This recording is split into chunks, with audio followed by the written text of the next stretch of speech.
Hello again, Year 6. Miss Owen here for your next topic session. We're on to lesson 4. We are flying through this topic.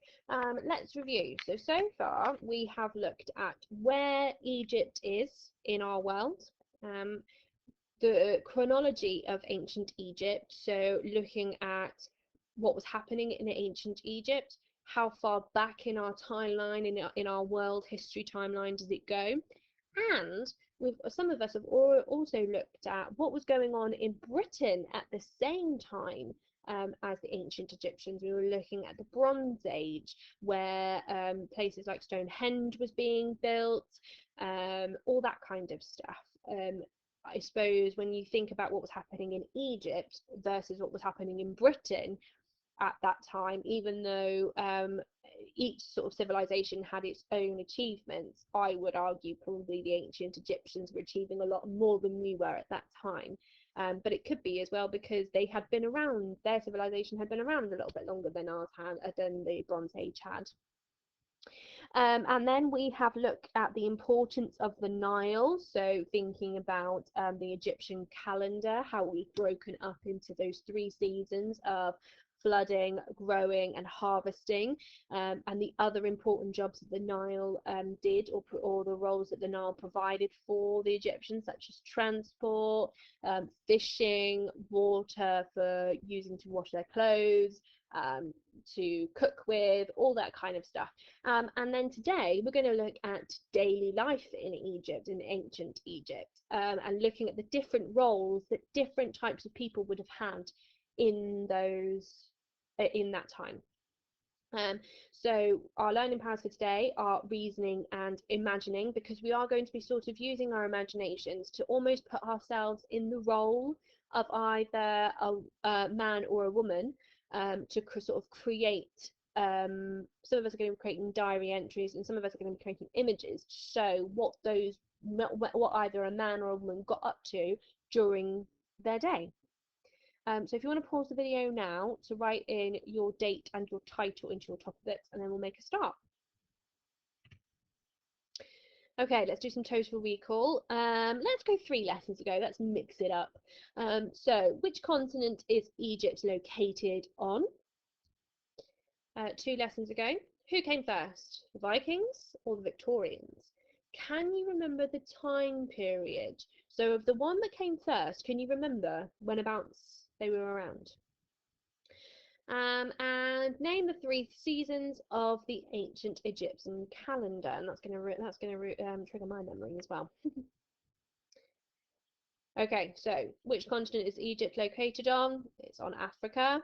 Who came first? I'm hoping you've all said the Vikings, because obviously they did come first. The Victorians are closer to us in time, but they didn't come first, did they? The Vikings would have been first and the Victorians would have followed. And the Vikings were around sort of 800 AD. And the 3 seasons of the ancient Egyptian calendar, well, you could have looked at it in 2 different ways. You could have just said, right, okay, what were the seasons known as? Well, it was the flooding season, then the growing season, and then the harvesting season, sorry. But in Egyptian terms, they are Akhet, Peret, and Shemu. Okay, so you could have had either of those answers, would have been fine. Right, so considering we're looking at daily life for Egyptians, I thought it would be quite nice for us to start by looking at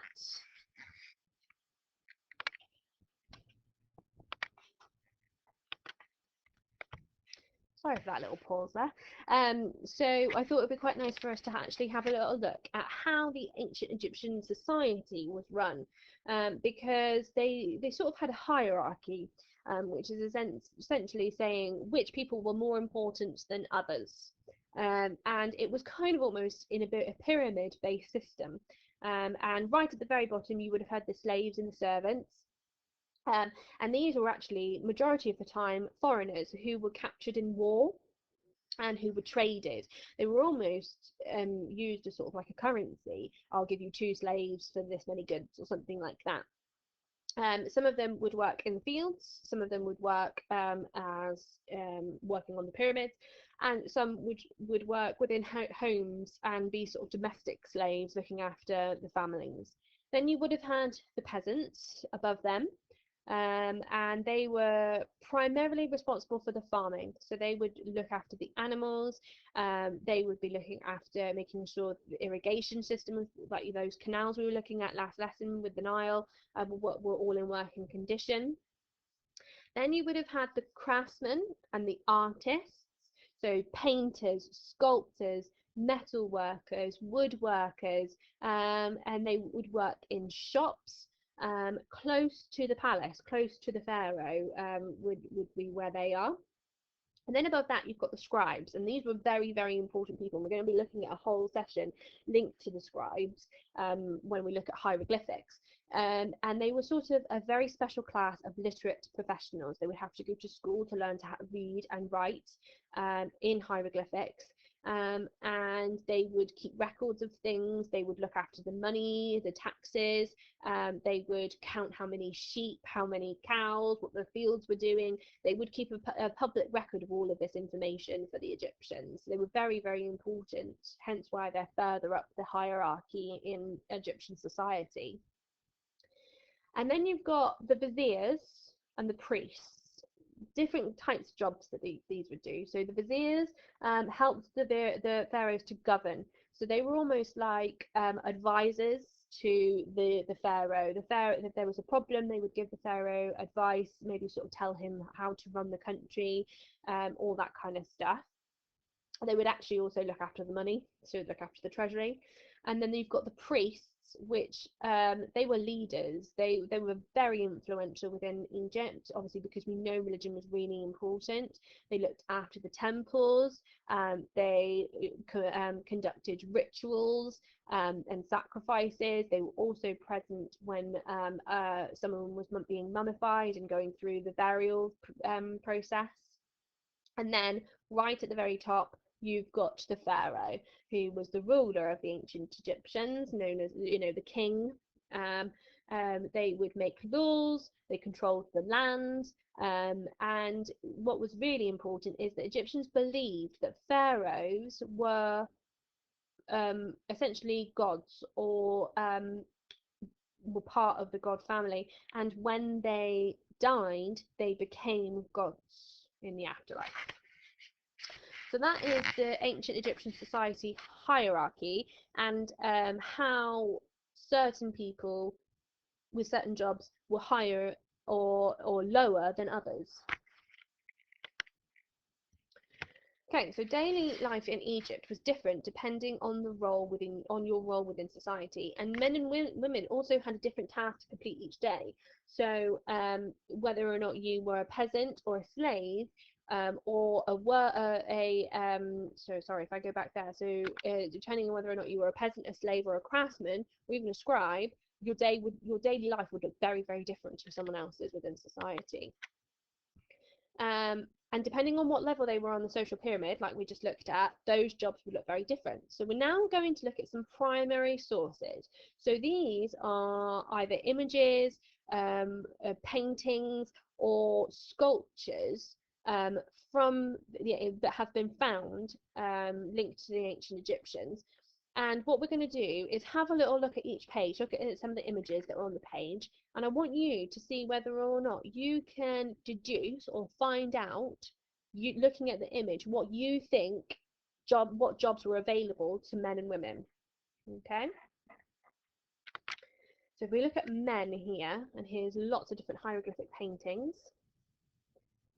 Okay, and I just want to have a little quick look at them. You might want to pause the video and sort of guess what you think is going on in each of these images.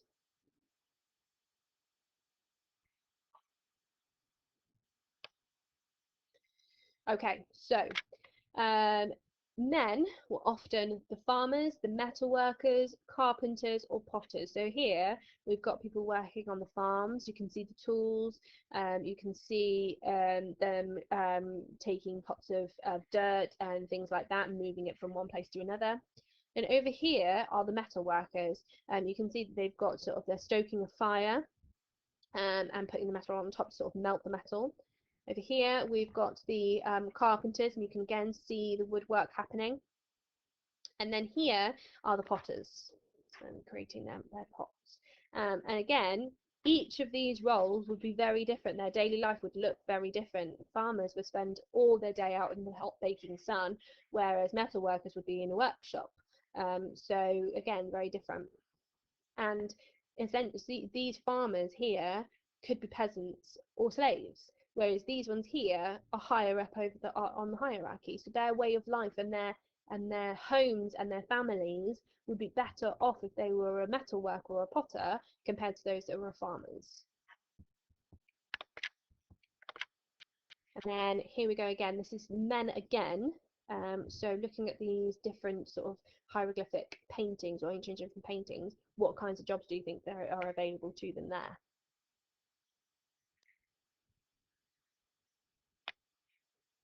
So here we've got priests over on this one.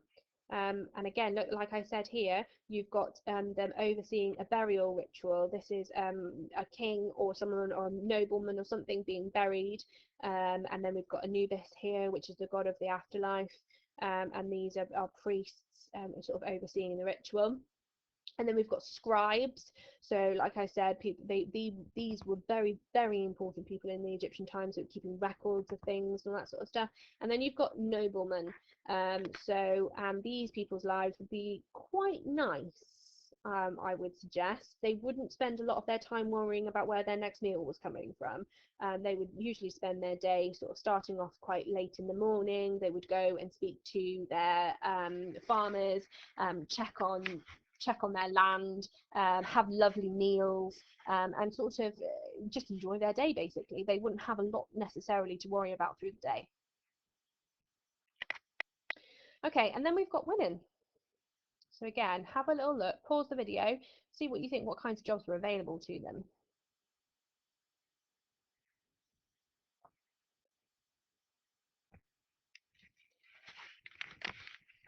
Okay. So if I just move that right out of the way. So we've got things like carrying goods. So if they were from sort of a farming family or a peasant family, then or even wives of carpenters and woodworkers and things like that, they would spend their day sort of carrying their goods, looking after their children, baking the bread. Here you can see this is a statue of a woman grinding up the um, their crops for the flour they need to bake the bread. So their daily life would be more centered around their home, making sure everything was running smoothly, so when their husband or their son or whatever came home from their day at work, they were ready for their meals and things like that. And for those ones that were slaves, would have to spend their day sort of serving nobles and looking after their families, the domestic slaves. And then again, this one here is of another woman, and she is a priestess. Sorry, I haven't got more pictures on this page. But she would have been very high up on that hierarchy because women could be priestesses as well. Women had a lot more rights in the ancient Egyptian civilization than most civilizations around that time. They could own land, they could seek divorce if they wanted to, they could become priests or priestess, and they could even become kings and they could even become queens. When we look at Cleopatra later in the topic, she was a pharaoh, she was a queen. So they had a lot more scope for what they could do. And this one here is of a princess, believe it or not, and she is actually also a priestess as well. And she would have been very, very important. So here we go. We've got, I suppose, a detailed image of this is a woman that sort of a daily life in potentially a woman's for Egypt, those that are maybe lower down on the hierarchy, and this is the daily life of a man.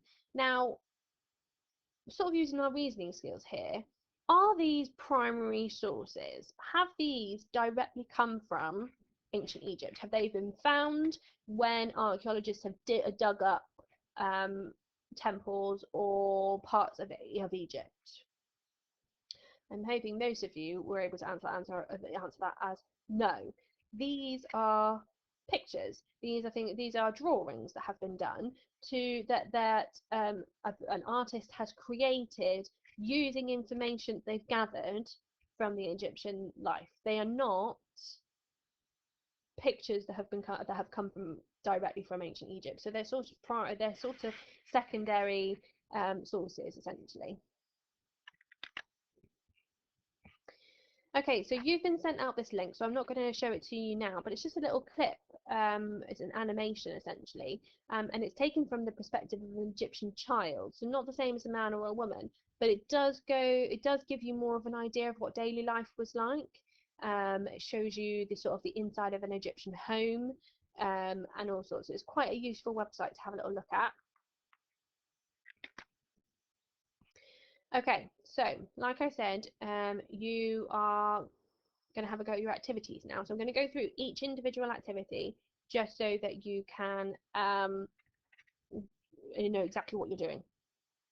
So bronze, you're going to draw images in the Egyptian style to show the differences between men and women's jobs in ancient Egypt.